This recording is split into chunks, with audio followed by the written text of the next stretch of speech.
Hi guys, so today I'm going to run you through a couple production documents that you normally need to fill out when creating a film. Some people say you don't necessarily need these documents, but I only agree that's the case when you are both the director and the DOP, which is director of photography or camera person or whatever you want to call them. There's loads of different words. Cinematographer, that normally includes lighting though. It's all very convoluted and people wear different hats all the time. These two documents that I'm going to run you through are a storyboard and a shot list. A storyboard, most of you have probably heard of. It is a sort of frame by frame documentation of what you want the film and the scene to look like. You can do it with stick figures, you can do it with pictures if you want, you can do it with like these special apps they have for like creating little scenes. They're like, this whole website's just for storyboarding.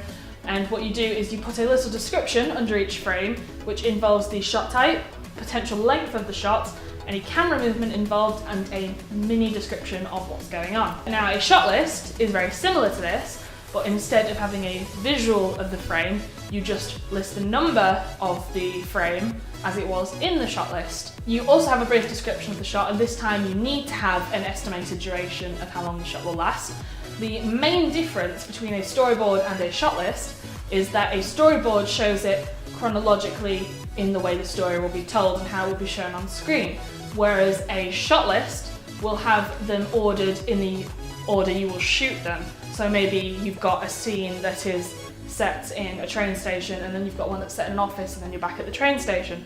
The shot list would show that the train station was shot consecutively, and then you go to the office. Because going to the train station, then to the office, then back to the train station would be very convoluted and not very productive for a production. Now, there are loads of different types of shots that you could have in your shot list or your storyboard, and some of them include close-up, extreme close-up, pretty self-explanatory.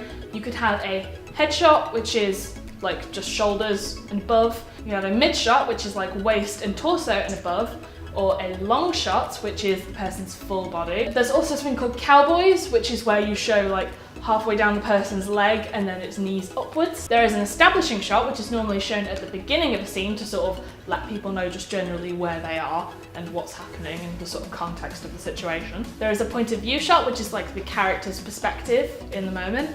There is the bird's eye view, which is high up and then you're looking down on the situation. That's quite aerial. Or there is the worm's eye view, which is less talked about, but it's like down near the ground, upwards at the characters. Another thing you need to mention in your storyboards and your shot list is camera movements.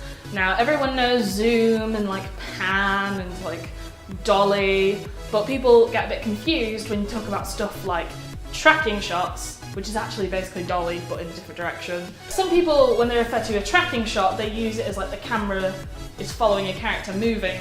Technically, that's not actually called a tracking shot, but there is no real appropriate term for it, so it just gets sort of thrown about. A dolly shot is when the camera moves forwards and backwards, but a tracking shot is when it moves side to side. And then there is something that I quite like called a pillar shot, which is instead of the camera tilting, as it would with a tilt, then the whole camera moves up and down, and that's what a pillar shot is. There is a camera movement called the Dutch tilt, which is where you sort of go a little bit ajar and people use it to sort of create unease and discomfort and a bit of discombobulation in the situation. So hopefully that has helped some of you plan your shoots in advance and sort of work out what you need to achieve, and yeah.